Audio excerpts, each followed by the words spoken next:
Hello, I'm Donnie Bryson. Welcome to another edition of the International Sunday School Lesson. Today's lesson is for November the 9th, 2025, Fall Quarter Lesson number 10. It's taken from 2 Kings 24th chapter, 18 through 20, and 2 Kings 25, 1 through 9. The title of today's lesson is Jerusalem's Fall. The lesson is about the final destruction of Judea by the Babylonians. Josiah was the last righteous king of Jerusalem.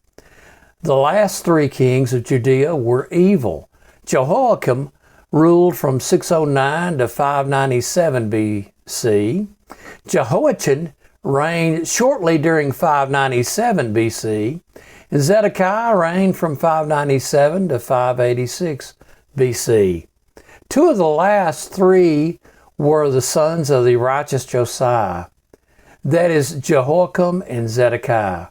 Jehoiachin was the grandson of Josiah. The big lesson we should take from the lesson today is that we can't lazily depend on the righteousness and wisdom of our family to see us through. Living right is a personal experience that we must do ourselves. 2 Kings 24 and 18. Zedekiah was 21 years old when he became king, and he reigned 11 years in Jerusalem. His mother's name was Hamutal, the daughter of Jeremiah of Libnah. Now don't make the mistake that thinking that this Jeremiah is the same Jeremiah as the prophet. The prophet Jeremiah was from Anathoth, and he had a lot of interaction with Zedekiah.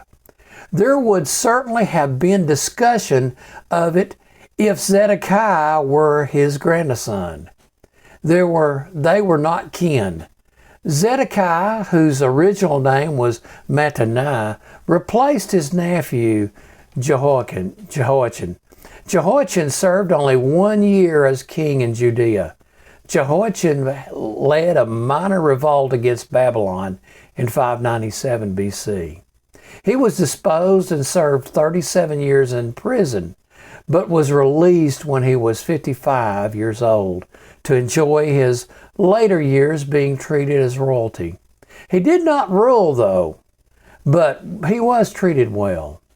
2 Kings 24, 19, and 20. But he did what was evil in the sight of the Lord, according to all that Jehoiakim had done. For because of the anger of the Lord, it came to the point in Jerusalem and Judah that he cast them out from his presence. Zedekiah rebelled against the king of Babylon. Zedekiah was warned repeatedly by Jeremiah about his evil actions. He was repeatedly told that his repentance would have avoided the coming destruction. But his 11-year reign was full of sin and rebellion against God. 2 Kings 25 and 1. And in the 9th year of his reign, in the 10th month, on the 10th day of the month, Nebuchadnezzar, king of Babylon, came with all his army against Jerusalem and laid siege to it. And they built siege works all around it. Most likely, this siege used what was called a siege wall. This was a wall that the attackers built outside the walls of the city wall. The attackers would then climb over the city walls. This siege lasted a grueling 18 months. 2 Kings 25, 2 and 3. So the city was besieged until the 11th year of King Zedekiah. On the 9th day of the 4th month, the famine was so severe in the city that there was no food for the people of the land. This famine was horrible in Jerusalem. This famine was foretold. God gave Jeremiah a prophecy of this famine in Jeremiah 44, 12 through 14. I will take the remnant of Judah who have set their faces to come to the land of Egypt to live, and they shall all be consumed. In the land of Egypt they shall fall. By the sword and by the famine they shall be consumed. From the least to the greatest they shall die by the sword and by famine, and they shall become an oath, an horror, a curse, a taunt.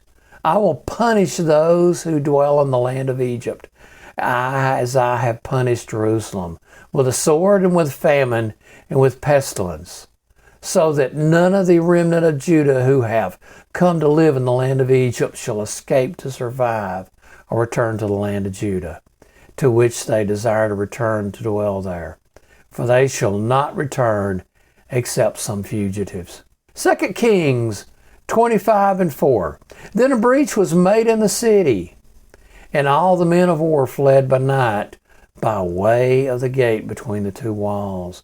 By the king's garden, and the Chaldeans were around the city, and they went in the direction of the Arabah. The walls of Jerusalem and the friendly armies of Egypt could not prevent the destruction. This is the way it always is. The consequences of sin bring destruction no matter how safe you feel. 2 Kings 25, 5 through 7. But the army of the Chaldeans pursued the king and overtook him in the plains of Jericho, and all his armies was scattered from him. Then they captured the king and brought him up to the king of Babylon at Riblah, and they passed sentence on him. They slaughtered the sons of Zedekiah before his eyes, and put out the eyes of Zedekiah, and bound him in chains, and took him to Babylon. Here we see the king and the military had deserted their post. They were charged with protecting the folks of Jerusalem. They were its defenders. The folks that they had encouraged to live a life of sin were left to face the consequences at the hands of the army of Babylon. The cowardice of the king and the military was not rewarded. The Babylonians did catch them trying to escape. 2 Kings 25, 8 and 9. In the 5th month, on the 7th day of the month, that was the 19th year of King Nebuchadnezzar, the king of Babylon, Nebuzaradan, the captain of the bodyguard, a servant of the king of Babylon, came to Jerusalem. And he burned the house of the Lord, and the king's house, and all the houses of Jerusalem. Every great house he burnt down. Now the first revolt under Jehoiachin was treated with much lighter than this one. Judea became a vassal state after the first revolt under Jehoiachin. The second revolt was treated very harshly. It resulted in Jerusalem being completely destroyed. Now, a couple of concluding thoughts. I want to leave you with one major concluding thought. Granted, coming from a good family does have advantages. However, that good family does not negate the consequences of rebelling against God. Josiah was considered the most righteous king of ancient Judea by most of us. His 2 sons and his grandson lived ungodly lives and suffered the consequences of that rebellion along with the entire country. You can't depend on mama's religion to see you through. You have to accept Jesus for yourself and walk that valley with your own feet. Well, friends, good Lord willing, I'll be back with you next weekend.